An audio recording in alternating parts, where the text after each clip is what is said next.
In the south tonight, Helen Gorrie's friend John says, "I didn't kill her." Police accuse the travellers of being sponges.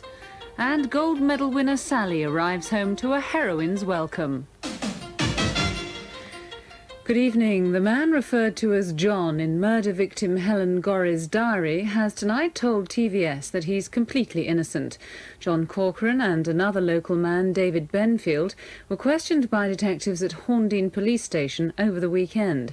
The two men were released without charge after more than 50 hours in custody. Guy Phillips reports.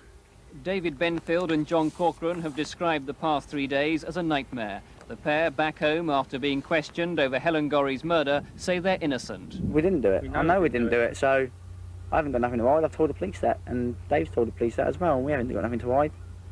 Helen's strangled body was found in the grounds of a community hall in Horndean 9 days ago. An entry in her diary on the day she disappeared referred to a mystery man called John. She'd written these words: "John phoned me up. He wants me to go for a drive." That person was John Corcoran. He says he'd met Helen the day before, close to this shopping precinct near the village of Horndean. John Corcoran said he exchanged telephone numbers with Helen that evening and spoke to her on the telephone the following day, but he didn't arrange to meet her that night, the night she disappeared. Did you go to the police when you heard that they were appealing for someone called John? No, because I didn't even think it was nothing to do with me at the time. It's not until the police actually come up here. And we was interviewed and everything. Detectives have renewed their appeals for information in the hope of finding Helen's killer. Travellers illegally camped in Hampshire were described as sponges today by the county's Assistant Chief Constable. John Wright said the travellers' social security payments should be stopped as they didn't make any useful contribution to society. Mr Wright's comments came after the weekend's massive police operation, which failed to prevent hundreds of travellers from gathering near Winchester. Nigel Burwood reports. The travellers began moving out in large numbers this morning. They've been camped at the Otterbourne incinerator site for the past 3 nights. Behind them, hundreds of thousands of pounds worth of damage.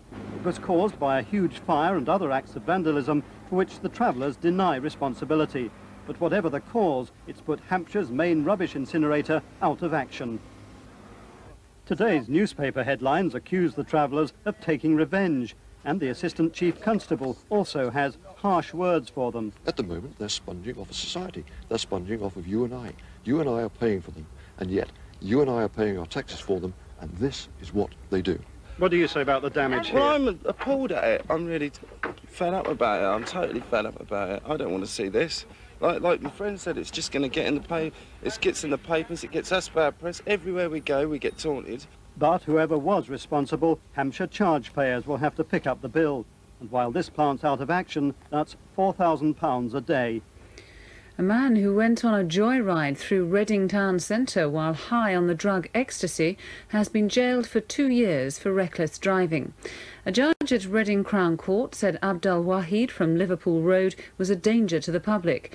During the joyride in a stolen Peugeot, Wahid crashed into 3 cars, jumped red lights and drove onto a pavement before crashing into a wall.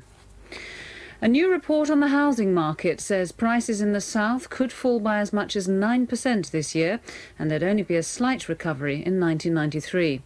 The report, entitled "The Housing Slump, When Will It End?" is by the finance group Morgan Grenfell. It confirms fears expressed by other property experts that house prices will continue to fall until the recession ends. The report calls for the government to double mortgage tax relief and prolong the stamp duty holiday. Fishermen in Poole have tonight finally agreed to accept the offer of compensation from the oil company ELF. It now clears the way for compensation to be paid to all fishermen whose livelihoods have been disrupted by ELF's oil surveys off the Isle of Wight. ELF had offered trawlermen £4,000 each, but before tonight's meeting, Poole Fishermen's Association had failed to accept the terms. They were unhappy that the figure was the same for full and part-time trawlermen.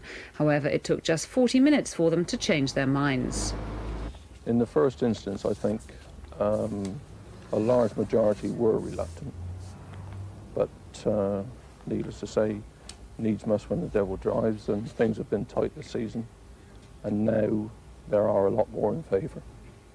Britain's most successful athlete at the Barcelona Olympics, Sally Gunnell from Brighton, arrived home from Spain today. She flew into Heathrow with the other athletes who brought back a total of 20 medals. David Bobin saw them arrive. Predictably, it was the golden pair of Sally Gunnell and Linford Christie who attracted most attention. And when they finally appeared in the arrivals hall, it was chaos. My golden day. The last week's been, all my dreams have come true, and it's been so exciting. And, to come home to this sort of welcome, and it's just absolutely brilliant. Have you got the medal on you? Yes, I have. Let's have a quick look. That's what it's all about, isn't it, really? That's what you've worked hard for all these years. Definitely, all that hard work. Britain's judo squad were also given a warm welcome home. Sandhurst's Nikki Fairbrother, who worked for a Reading paper, won a silver medal. I'm not stopping now or anything. I'm going to continue and hopefully get the gold in Atlanta and definitely go on to then. Meanwhile, back home in Brighton, Sally Gunnell was discovering at first hand how life changes when you win a gold medal. It seemed everyone wanted an autograph. There was even a special cake with the Mayor of Brighton. The people of the South, and Brighton in particular, have taken the golden girl to their hearts.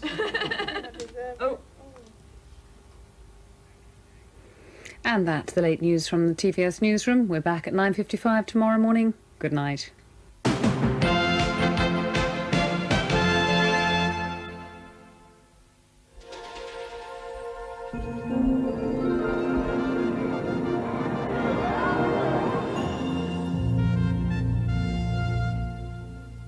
Good evening. Well, dry and clear tonight. Well, for most of the night, there could be some cloud into Dorset and Wiltshire towards dawn. And a cooler and fresher night, temperatures falling to 10-50 degrees Fahrenheit. Now, at chart for noon tomorrow, that shows quite a lot of isobars there, so a bit of a windy day. And this front coming along, bringing quite a few showers as we go through the day, particularly in the afternoon. Tomorrow morning, then, a dry and quite a bright start, some sunshine, Sussex, Surrey, perhaps even into Hampshire. But that cloud in the west will spread right the way across, a scattering of showers from mid-morning onwards. During the afternoon, quite frequent showers through the afternoon, some of them on the heavy side, just the smallest risk of a rumble or two of thunder. Your winds quite strong from the southwest, gusting up to 40 miles per hour. And your best temperatures tomorrow, a cooler and fresher 20, that's 68. That's all from me now. Good night.